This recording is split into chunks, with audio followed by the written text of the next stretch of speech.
we're here today to talk about the Five Smooth Stones Scholarship.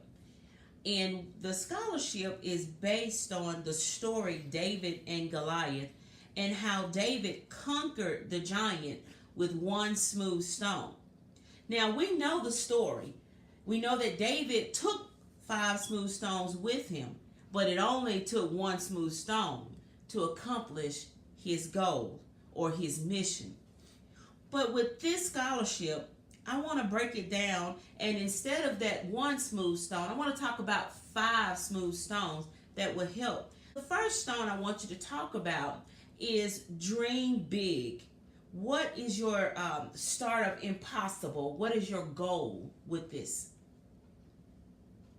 Well, with me, I have several different dreams that I would like to achieve, that I would hope to achieve.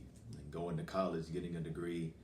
But my main dream is to pursue a degree in chemistry and hopefully grow from that and further my education and obtain a master's degree or a PhD in pharmacy. And my main goal is to help develop a cure for all these different types of life-threatening diseases like Alzheimer's and Parkinson's, strokes, even, and cancer. And they affect so many families and so many people in this world, and I want to help be a part of helping heal them. Stone 2 talks about being a risk taker. What are the chances that you are willing to take? And when you take that chance, how will you build on that?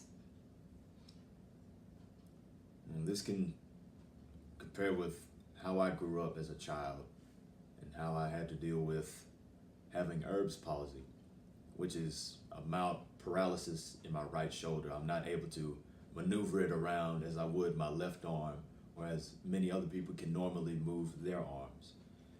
And I kind of placed limits on myself, and others did too, especially with maybe it would be too much strain, or maybe you put it out of place, or maybe you hurt it even more.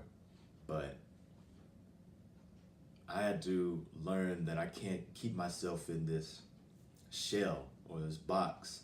I had to try and step outside of it, especially with me going into high school with so many different opportunities that I wanted to do and so many sports that I wanted to do, like bowling and cross country and track.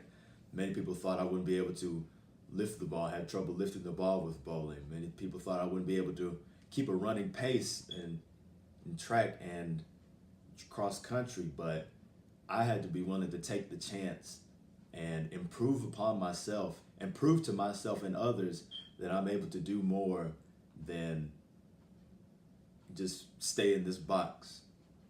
Stone 3 talks about trust. What are the skills or the abilities that you would need to have? Because trust is very important. So what would you do to achieve that goal? With trust, I've learned that I had to put my trust in God as well as myself to be able to achieve so many things. And it brings me to the verse in my head, Proverbs chapter 3, verses 5 and 6. Trust in the Lord with all thine heart, and lean not into thine own understanding. In all thy ways acknowledge him, and he shall direct thy paths. And it's where my trust and my faith in God has led me to where I am today, to achieve so much, to grow in my skills as a young leader and with my academics and my athletics, and being able to balance with my scholarships and applying for colleges. It's helped me so much, and trust is something that I still have to build on, but I do believe that I've used trust in a way that benefits me and all the other people around me, and as well as putting my trust in God. And I hope now we'll be able to continue to further my trust in God. When it talks about Stone 4, it talks about integrity. Now, how would integrity help you in the long run? Integrity, especially in this world, there's so many people who do bad things, and they might not even realize what they're doing. But integrity starts at home, where I know my parents have taught me the differences between what's right and what's wrong, and I have to be able to carry that on as I grow older in my life and I achieve so many different things. I have to be able to know what's right and what the other people are doing is wrong, and to discern that. And that comes with, also it comes with prayer and praying to God to help with discernment.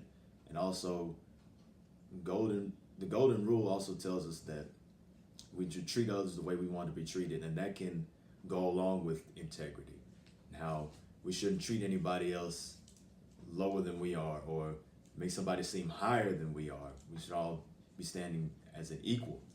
And it also helps to building our character, especially with me. Integrity has helped me hang around so many people who have helped me, and it's also helped me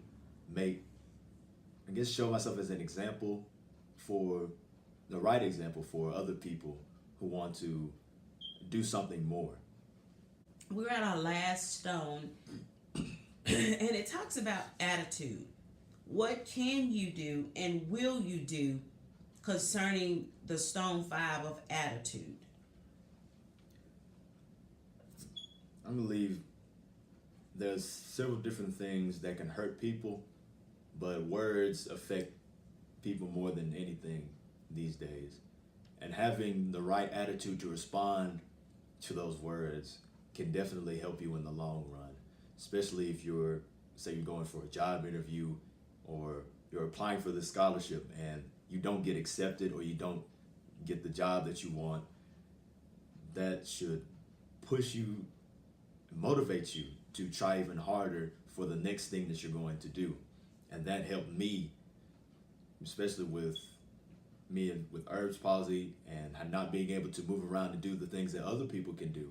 But in my mind, I told myself that I shouldn't give up. I should always stay focused on my goal. No matter how I should do it or how I'm going to do it, I'm going to do it. I'm going to achieve that goal. And that came with working hard and disciplining myself. And it just helped me maintain this positive attitude that I've always had.